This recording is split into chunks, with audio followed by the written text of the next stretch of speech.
मनु गहलोत रायपुर में मौजूद हैं, खास बातचीत की है उन्होंने छत्तीसगढ़ के पूर्व मुख्यमंत्री डॉक्टर रमन सिंह से। सुनते हैं जरा।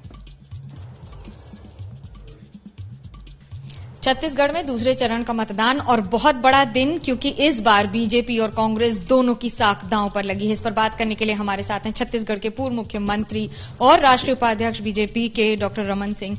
कितना उत्साह और कितना भरोसा कि आज जनता आपके समर्थन में उतरेगी?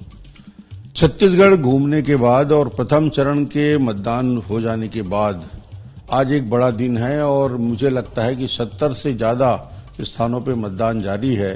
ज्यादा से ज्यादा संख्या में लोग मतदान की ओर आ रहे हैं और जो उम्मीद मुझे है पूरे छत्तीसगढ़ घूमने के बाद, आज ये दावे के साथ कह सकता हूं कि पहले चरण में जब 20 विधानसभा जिसमें बस्तर और राजनांदगांव को लेकर हुआ, उसमें 20 में कम से कम 14 सीट पे हम आगे हैं।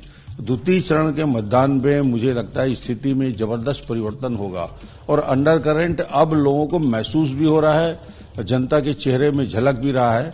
आप मतदाताओं से पूछेंगे, उनकी लंबी लाइन देखेंगे और वहां उनसे बात करते जाएंगे तो यह महसूस होगा कि परिवर्तन की जबरदस्त लहर छत्तीसगढ़ में है और भारतीय जनता पार्टी स्पष्ट बहुमत के साथ छत्तीसगढ़ में सरकार बनाने जा रही है।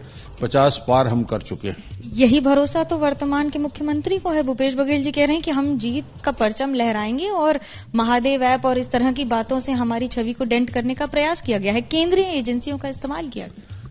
5 साल छत्तीसगढ़ केवल महादेव ऐप या भ्रष्टाचार के मुद्दे के साथ साथ विकास शून्य है। जन घोषणा पत्र के वादे अधूरे हैं, जितने भी वादे किए वो सब झूठे वादे निकले और भ्रष्टाचार के मामले में 13,000 पेज के दस्तावेज ईडी ने यदि प्रस्तुत किया है। कोयले पे स्पष्ट रूप से 25 रुपया प्रति टन की दलाली ली जाती है।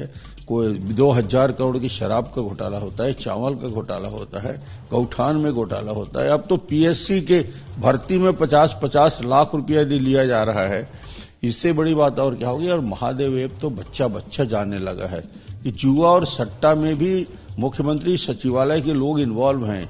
इनके 2 अधिकारी कोयले के घोटाले में, कोयले के भ्रष्टाचार में 8 महीने से जेल में हैं। न्यायालय इनको जमानत नहीं दे रहा है। ये सारे मामले न्यायालय में चले गए। अब भूपेश जी को ये बोलने की जरूरत ही नहीं है कि झूठे मामले लगाए गए। ये तो जनता के और न्यायालय के में प्रस्तुत किया जा चुका है और न्यायालय इसमें कार्रवाई करेगी। न्यायालय तो कार्रवाई करेगी, लेकिन इसका राजनीतिक मुद्दा बनाना, इसका राजनीतिक इस्तेमाल करना, और दूसरी ओर कांग्रेस सीधा वार करती है कि बीजेपी के पास कोई चेहरा नहीं है।